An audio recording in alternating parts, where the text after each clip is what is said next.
Hi YouTube and happy Tuesday. In tonight's video I'd like to show you some of the programs that I loaded on my Casio fx-CG10 in yesterday's video. I'll go ahead and take this beautiful translucent plastic cover off and mount the calculator in there like so. And I'll zoom in on the screen. In the course of making these videos, I've had to adapt my videography strategy depending on movements of cats, but really depending on the color and of the object I'm filming and the relative brightness and color of the display. That means I'll probably have to zoom in on my Canon cat computer back here. Just kidding. On the Casio fx-CG10 screen down here. Okay, so I'll go ahead and turn that on. That is something for another video. We are now in the main menu of the fx-CG10. So yesterday I went ahead and installed a number of different programs, including Prizm, which is a Game Boy Color emulator,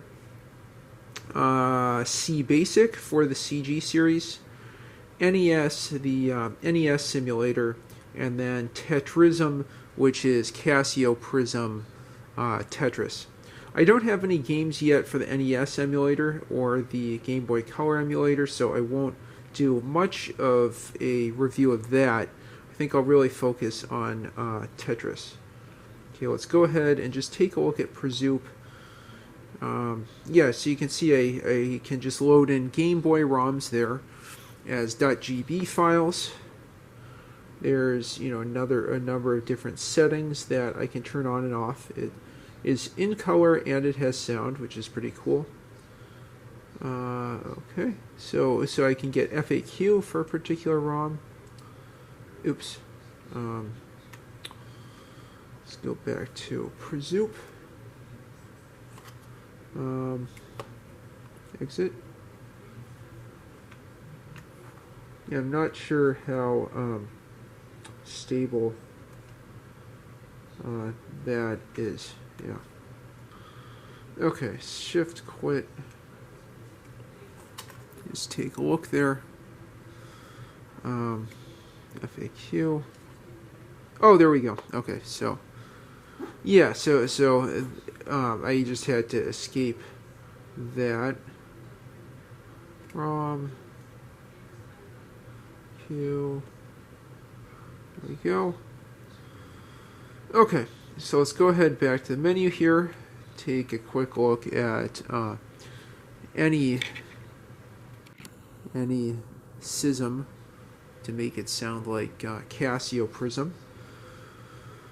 I think this is developed by the same person, T.S. Williamson. I'll have to take a look at their GitHub account and GitHub repository. Let's look at the options available. Seems pretty easy to use. Back. Okay.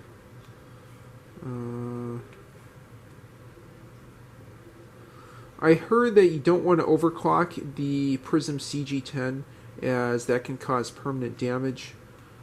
There's some issue with the capacitor, I think it was, something that will tend to go bad if you overclock. So I'll... Oops. What did I just say? Okay. Enter there. Let's go ahead back and go to the menu. Okay. And now for something a lot more exciting. Let's play a little game of Tetris here. Okay, so I'll take a look at the screen. Enter, starts, and pause. Menu quits. Exit takes you to the main menu. Okay, so let's go ahead and press enter to start. I can use the D-pad to move and flip and pull down objects Fortunately, nothing with the cat. The refresh rate, I'd say, is not too good. Refresh rate, keyboard response rate, not refresh rate. Mixing up words there. Let's at least get one row of blocks deleted here.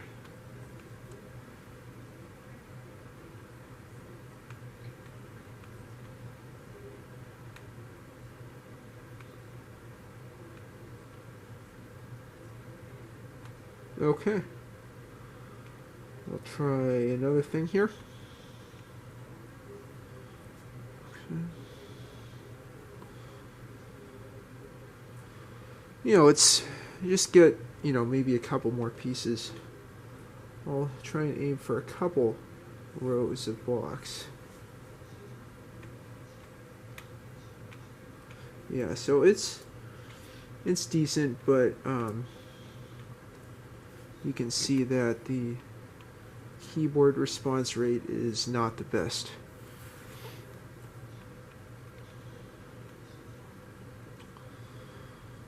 Okay. There we go.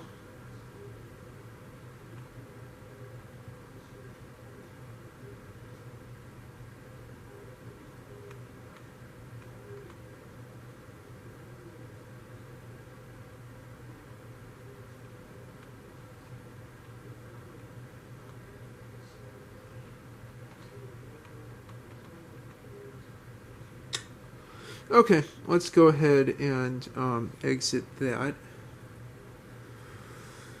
Okay, and go back to the menu here.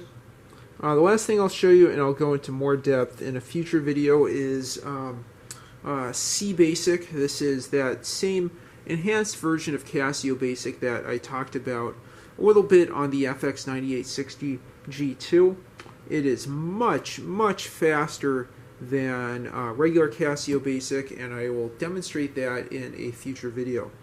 I just want to show you here in an example program that I'm going to go through in a future video. This is a solution to the N-Queens problem for an 8x8 chessboard.